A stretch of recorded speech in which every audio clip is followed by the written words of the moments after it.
tiba-tiba ada gerakan untuk mencuci bersih nama Anies Baswedan dari kotornya Pilgub DKI 2017.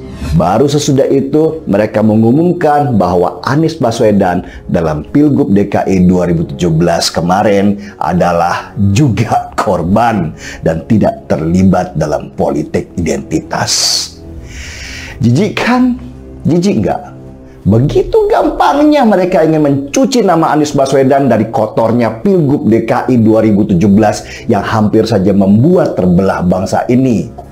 Dan saya tahu tujuannya untuk Pilpres 2024. Siapa bilang Anies Baswedan tidak lagi menggunakan politik identitas seperti pada saat dia mencalonkan diri jadi gubernur DKI Jakarta tahun 2017.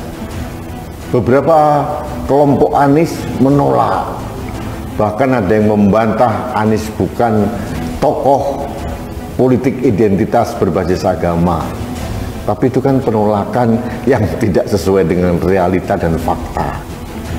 Sudah terang benderang, tidak terbantahkan bahwa politik identitas pasti akan dilakukan oleh Anies Baswedan lagi untuk mencapai ambisinya menjadi presiden tahun 2024. Antek-antek Anies gencar cuci bersih hilangkan cap politik identitas demi Anies nyapres? Cukup, semua menolak lupa sejarah kelam di Pilkada DKI 2017.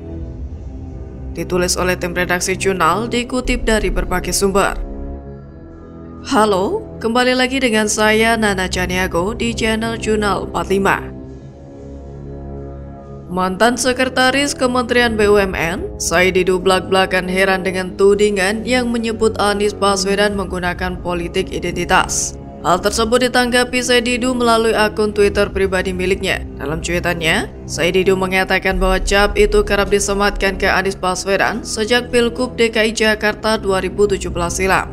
Padahal menurut Said Didu, tudingan tersebut tak pernah terbukti dilakukan oleh mantan Gubernur DKI Jakarta tersebut. Alih-alih dilakukan oleh Anies, Said Didu menilai mereka yang melemparkan tudingan itulah yang melakukan politik identitas.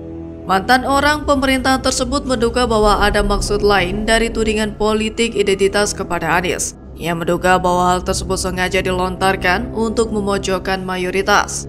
Entah apa yang telah merasuki loyalis Anies Baswedan ini, mengklaim bahwa junjungannya tak sedikit pun melakukan politik identitas dan mengkambing hitamkan pihak lain. Padahal, Anies sendiri telah mengakuinya saat diwawancarai di Australia. Bahkan warga DKI Jakarta pun tak akan menolak lupa atas apa yang telah dilakukan para pendukung Anies yang bengis dan keji itu. Memainkan isu sara, ras dan agama demi menumbangkan lawan politiknya juga bukan hal yang dapat dibenarkan. Saya menduga bahwa tim buzzernya Anies ini sedang puyeng-puyengnya ingin membersihkan cap politik identitas yang sudah kadung tersemat dalam diri Anies. Cap yang sudah terlanjur melekat seperti karat itu, mana mampu mereka hilangkan? Saya rasa justru para pendukung Anies inilah yang sedang panik melihat elektabilitas Anies yang kian hari kian jeblok di berbagai lembaga survei. Hingga akal mereka buntu, prestasi apalagi yang bisa dijual untuk mengangkat nama Anies selain narasi playing victim dan dicegat. Melihat situasi ini pun pegiat media sosial Yusuf Muhammad angkat bicara mengenai hal tersebut. Lantas Yusuf mengungkap jika dapur koalisi pengusung Anies Baswedan yang tengah kebakaran jenggot tapi malah menjadikan pihak lain sebagai sasaran kambing hitam. Ia juga menduga bahwa koalisi pengusung Anies maupun para buzzernya tengah memainkan taktik kotor, culas dan murahan lewat narasi penjagalan. Terlebih Yusuf juga mengungkap bahwa cara-cara yang buzzer Anies lakukan dengan playing victim adalah cara mundur pelan-pelan biar malunya nggak kebangetan. Ya mungkin memang benar kalau buzzer Anies akan melakukan apapun demi elektabilitas junjungannya itu naik, termasuk mencuci noda politik identitas yang kadung melekat pada diri Anies.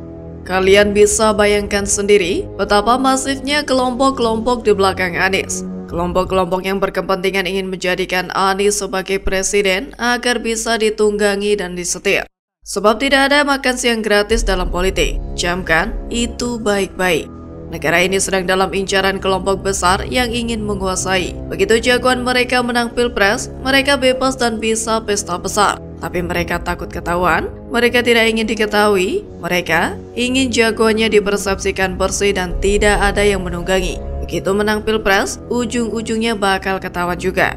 Mirip dengan skenario Pilkada DKI Jakarta, seiring berjalannya waktu, satu persatu bau busuk mulai tercium.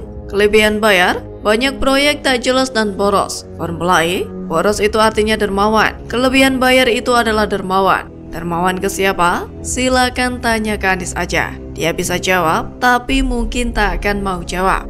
Jadi, bagaimana menurut Anda?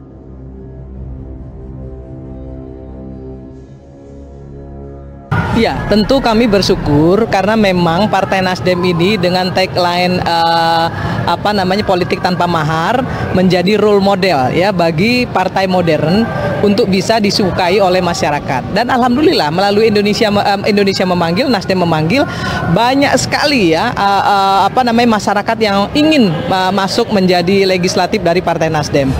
Di saat kami mempertanyakan tentang menyangkut masalah nomor urut 3, di saat itu DPW lakukan rapat dan memutuskan saya boleh dipindahkan kepada posisi nomor urut 2 dengan catatan 3,5 miliar harus disiapkan kompensasinya.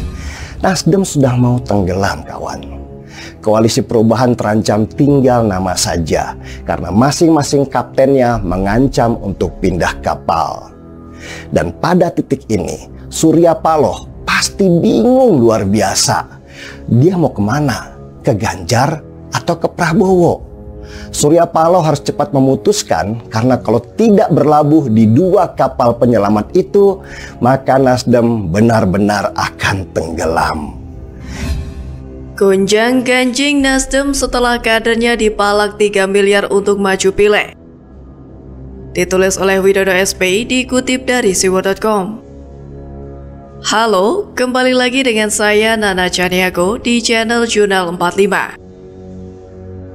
Nasdem Indramayu sedang mengalami badai setelah ketua DPP-nya inisial HI mengajukan protes keras hingga mengundurkan diri gara-gara merasa dikerjain soal kansnya untuk maju sebagai caleg nomor urut 1 berubah jadi nomor 3.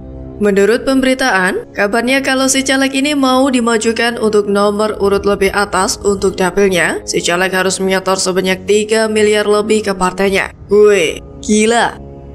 Kami menagih janji ketua DPW bahwa Jabar 8 untuk pencalekan DPR. Kami dijanjikan nomor urut 1, tetapi sampai sekarang tidak menjadi kenyataan. Dari bocoran, kami diposisikan nomor urut 3. Saat kami mempertanyakan masalah nomor urut 3, DPW lakukan rapat dan memutuskan saya boleh dipindah ke nomor urut 2 dengan catatan 3,5 miliar rupiah harus disiapkan sebagai kompensasinya, kata HI seperti dilansir dari Kompas TV.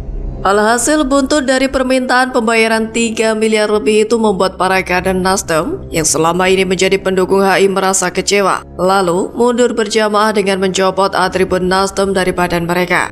Semakin kesini agak kasihan juga ya nasib partainya Surya Paloh ini. Sudah ex-sekjennya kesandung proyek BTS, nasib bakal capresnya nggak menentu, terus sekarang ada DPP-nya yang bermasalah kayak begitu. Nasib kapok.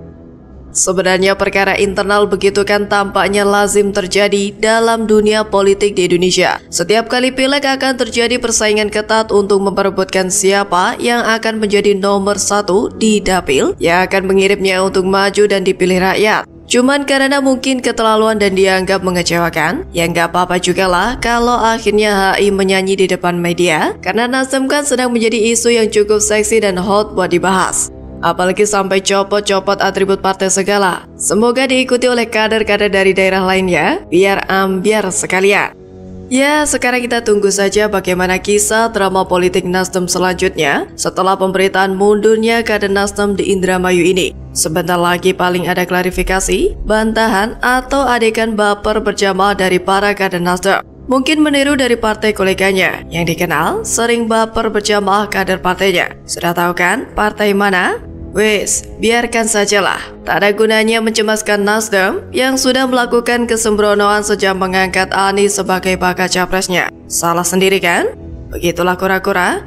Jadi, bagaimana menurut Anda?